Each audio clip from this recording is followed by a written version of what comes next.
지난주에는 용서와 화해의 신앙이라는 제목으로 말씀을 주셨습니다. 6월에 우리에게 주시는 말씀 핵심 주제는 형통함입니다. 형통함. 형통을 위해서는 용서와 화해가 있어야 합니다. 지난주에 말씀을 준비했다가 사실은 시간이 부족해서 중간에 정리를 좀 했습니다. 그래서 오늘은 지난주에 미처 다 전하지 못한 이 말씀을 그냥 넘어갈까 했는데 꼭 전해야 되겠다 이 생각이 들어서 나머지 말씀을 좀 전합니다. 요셉은 야곱의 막내 아들로 태어나서 이복 형들의 미움과 시기를 받고 애굽으로 노예로 팔려가는 신세가 됐습니다.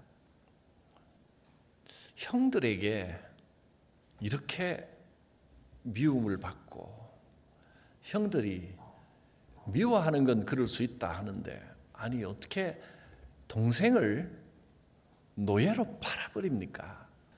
이런 기구한 경험을 하게 되지만 그러나 요셉은 끝까지 하나님을 신뢰했습니다. 이런 처지가 되면 가슴 아프고 힘들고 괴롭고 그건 요셉이라도 어떤 인간이라도 그것이 상처가 되지 않을 수 없습니다. 심각한 상처를 입고 괴로워하는 것이 당연한 것인데 그럼에도 불구하고 하나님은 살아계시고 하나님은 나와 함께 하신다라는 믿음을 가졌을 때 고난의 자리에서도 그를 형통하게 해 주셨습니다. 고생하다가 마침내 형통케 되는 것이 아니라 고난 중에도 하나님을 신뢰할 때 하나님께서 그 고난 가운데서 그를 형통케 하셨다 했습니다. 그래서 노예로 팔려간 곳에서 그 주인의 집에서 하나님께서 형통하게 하시니까 노예였지만 주인의 신임을 받았고 주인이 집안의 모든 것을 그에게 맡기는 은혜를 입었습니다.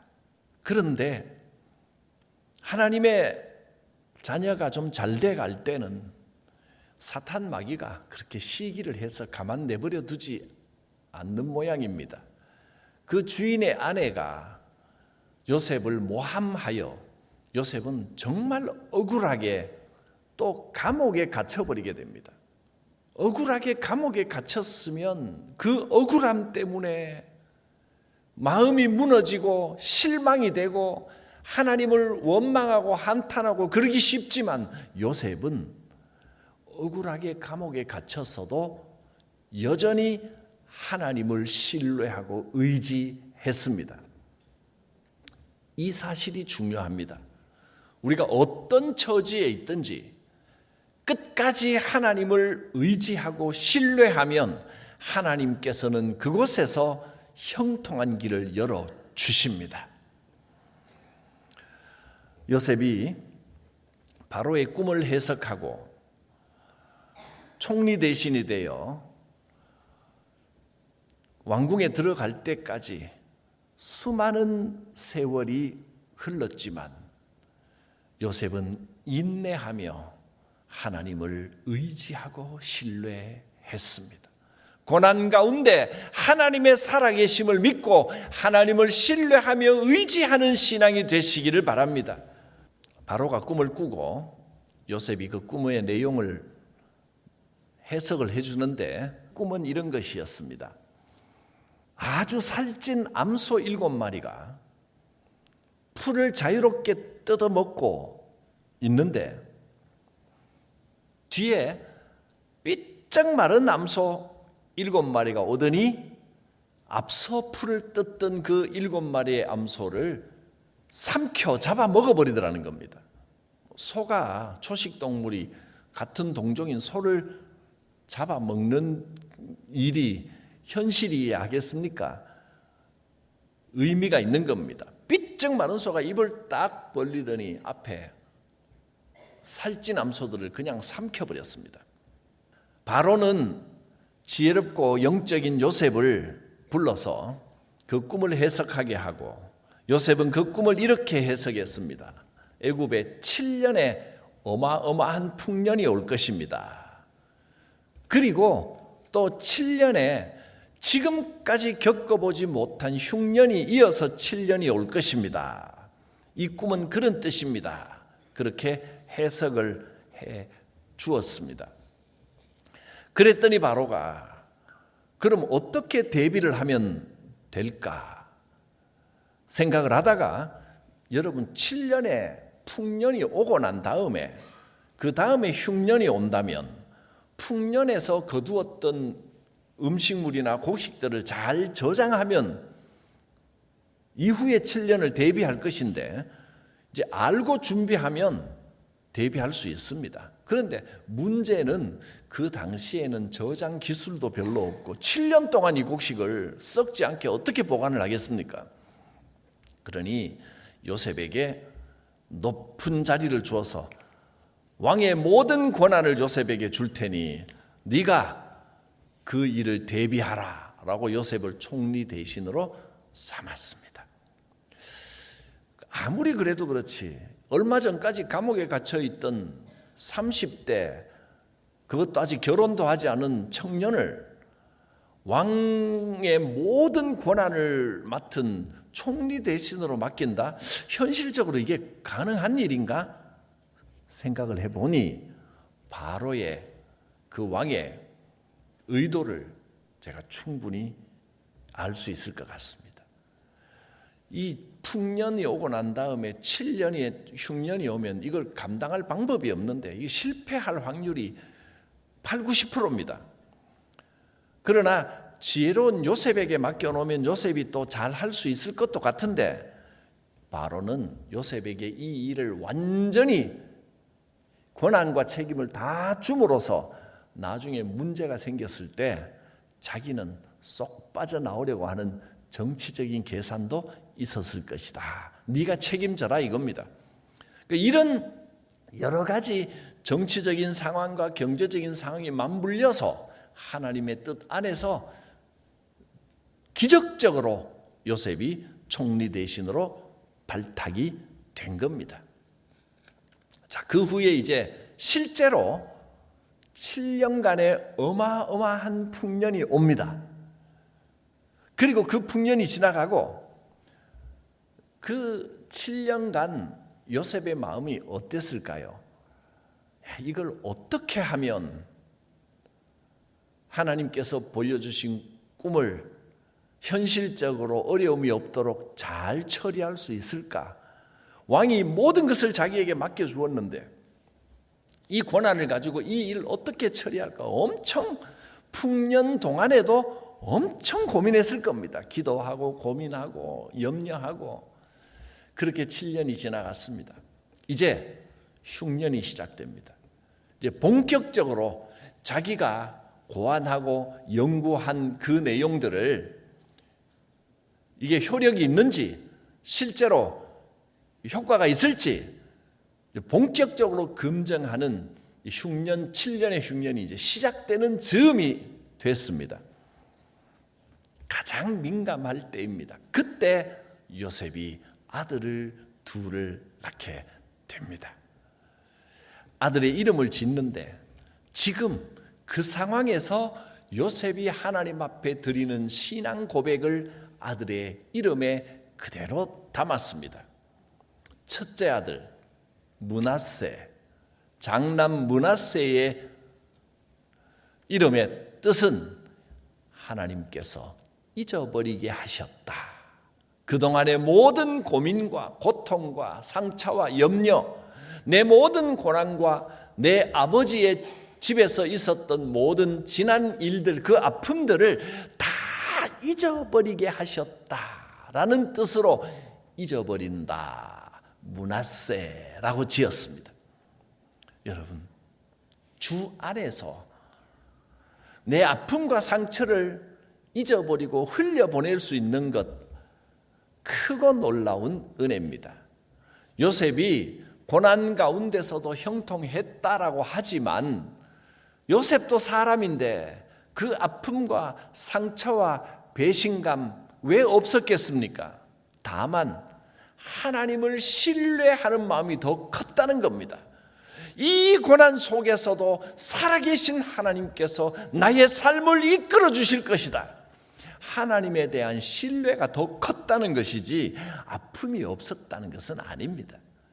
하나님에 대한 신뢰가 우리를 형통케 합니다. 그리고 때가 되면 하나님 앞에 주여 잊어버리게 하옵소서. 내 지난 과거와 아픔과 원통함을 다 잊어버릴 수 있는 은혜를 주옵소서. 이제 요셉은 자기가 할 일을 다 했습니다. 7년의 풍년이 오고 7년의 흉년이 오면 여러분 흉년 때가 더 힘들겠습니까? 풍년 때가 더 힘들겠습니까? 일반인들은 흉년 때가 더 어렵다고 하지만 책임 맡은 사람은 풍년이 왔을 때 하나님께서 기회를 줬을 때 이 넉넉한 곡식들을 어떻게 보관하고 나중에 어떻게 나눠주고 이 고민이 엄청나게 됐을 겁니다. 그리고 그 아이디어대로 프로그램을 다 만들어 놓고 7년의 흉년은 이제 인간이 할 바를 다 하고 그 내 아이디어대로 이 정책을 실행하면서 어떻게 되어가나 하나님께 맡깁니다. 조마조마하면서 이제는 인간의 할 일은 다 했고 하나님께서 은혜를 베푸실 때입니다 라고 하나님께 맡길 바로 그 순간이 7년 흉년이 시작되는 그때입니다.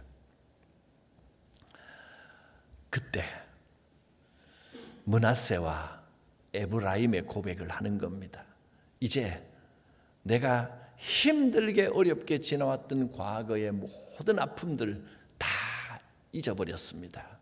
이제 이 땅에서 이제는 하나님께서 온전히 주관하셔서 내 앞으로의 모든 일들 하나님께서 번성하게 하여 주실 줄 믿습니다. 이 땅에서 번성하게 하신다. 에브라임의 뜻입니다. 과거의 모든 아픔을 잊어버리게 하시고 이제 이 땅에서 내가 수고한 이 땅에서 나를 번성하게 하실 줄 믿습니다. 돌이켜보면 17세 청소년 시절에 아무것도 모를 때 철부지였던 그 요셉이 애굽의 노예로 팔려가서 거기서 오랜 세월 동안 남의 종살이를 하고 감옥에 갇히고 이제 나이 30이 된 청년으로 온 나라의 이 무거운 책임을 맡아서 그 부담감이 얼마나 컸겠습니까? 이제 와서 돌아보며 하나님 내 과거의 모든 아픔을 잊게 하시니 감사합니다. 앞으로도 하나님의 능하신 손이 내 삶을 지켜 번성하게 하여 주실 줄 믿습니다. 하나님께 다 맡깁니다. 이 믿음이 축복된 믿음이요 은혜로운 믿음입니다. 여러분 2026년 이 6월에 이제 상반기를 다 보냈습니다. 지난날에 하루하루 세월이 어땠습니까? 어떤 아픔이 있고 염려가 있었더라도 므낫세의 고백이 므낫세의 축복이 여러분 가운데 함께 하시기를 바랍니다. 내 지난 모든 아픔과 상처 하나님께서 잊어버리게 하셨다.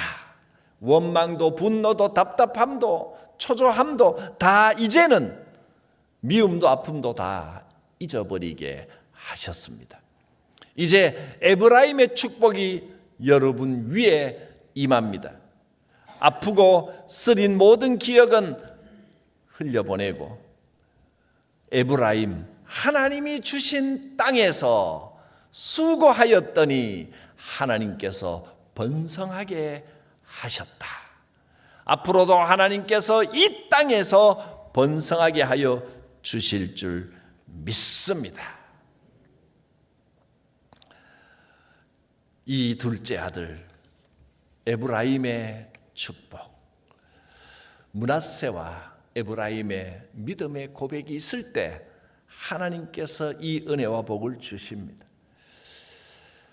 야곱이 요셉을 불러서 이렇게 말합니다.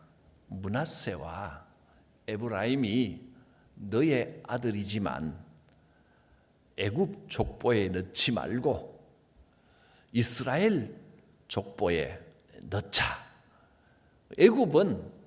요셉은 애굽으로 넘어가서 총리 대신이 되었고 또 애굽 제사장의 딸과 결혼을 했습니다. 완전히 애굽 가문 사람이 된 겁니다.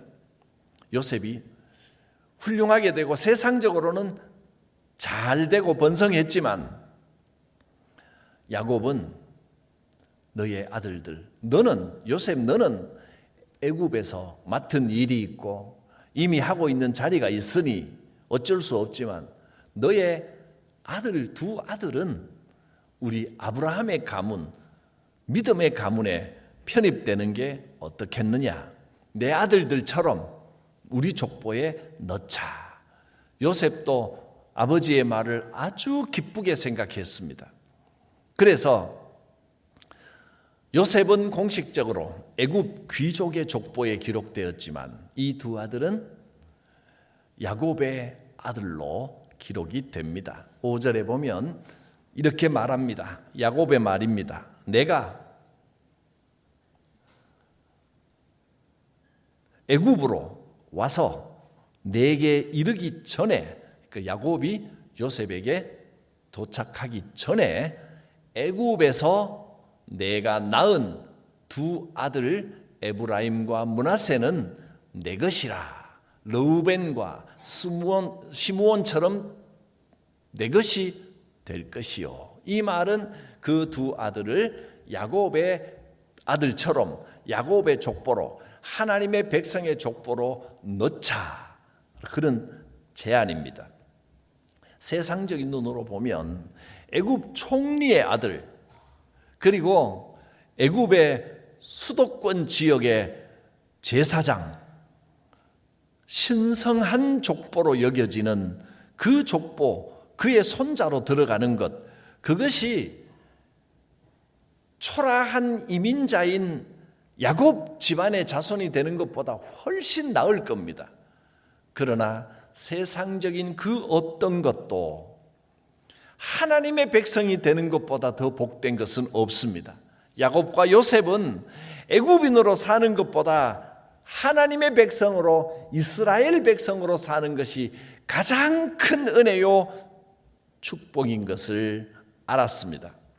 큰 나라인 애굽 총리의 아들로 세상 권세를 누리고 사는 것보다 하나님의 백성이요 아브라함의 자손으로 사는 것이 큰 은혜요 영광이요 일생의 복이요 자손 대대로 축복이 된다는 것을 알았습니다. 그런 신앙의 족보를 므낫세와 에브라임에게 물려주었습니다. 이렇게 볼 때 이 므낫세와 에브라임의 이름이 얼마나 복된 이름입니까? 하나님께서 내 과거의 모든 상처를 잊어버리게 하셨다. 하나님께서 내가 살아가는 이 땅에서 번성하게 하여 주신다. 그리고 이 므낫세와 에브라임은 하나님의 백성의 족보가 세상 그 무엇보다 훨씬 더 영광스럽고 축복이다 라고 하는 것을 고백하는 이름입니다. 세상에서 권세를 누리며 떵떵거리고 사는 것보다 하나님의 택한 백성으로 사는 것이, 하나님께서 함께 하시는 것이 훨씬 더 의미 있고 축복받은 인생이라는 사실입니다. 무엇보다 여러분, 신앙의 족보를 자녀들에게 잘 물려주시기를 바랍니다. 마음이야 그렇지만 뜻대로 잘 되던가요?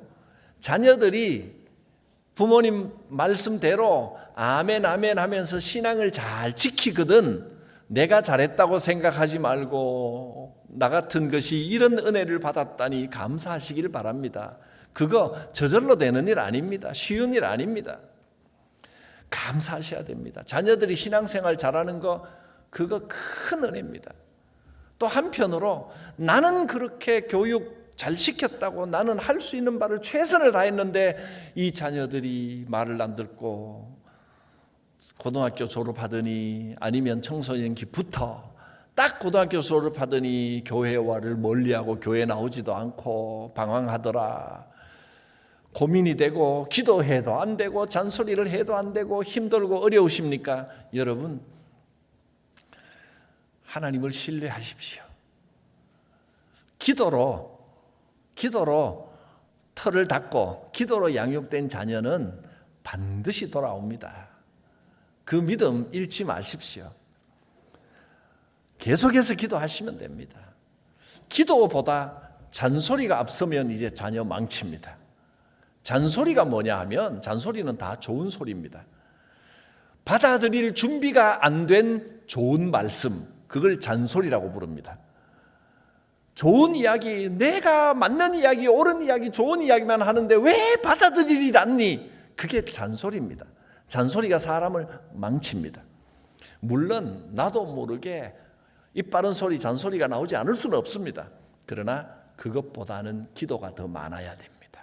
기도가 잔소리를 이겨야 자녀가 축복된 삶을 사는 거지. 나는 내가 하나님 앞에 엎드려 이 자녀를 하나님께 맡깁니다. 하나님을 신뢰합니다. 이 기도는 하지 않고 자꾸 옳은 소리, 바른 소리, 맞는 소리, 내가 어디 틀린 말 했나, 그런 소리만 자꾸 하면 정말 튕겨나갑니다. 하나님 앞에 맡기십시오. 므낫세와 에브라임의 고백이 나의 고백이 되시게 하시고 이 자녀들을 하나님의 백성으로 하나님의 족보에 기록하십시오. 주께서 책임져 주실 줄 믿습니다. 하나님, 지난 날을 돌아보니 아픔과 상처와 원망과 불평이 많았습니다. 이제 므낫세의 고백이 나의 고백 되게 하여 주시옵소서. 그 모든 지나온 세월의 아픔과 상처들을 잊어버리고 흘려보내게 하옵소서. 이제 그럴 때 에브라임의 축복을 예비해 주신 줄 믿습니다. 하나님께서 지금부터 이 땅에서 번성하게 하여 주실 것을 믿습니다. 하나님, 사랑하는 자녀들을 주의 손에 맡겨 드립니다. 신앙의 족보에 기록합니다. 주께서 그 앞날을 책임져 주시고 인도하여 주실 줄 믿습니다. 예수님의 이름으로 기도드립니다. 아멘.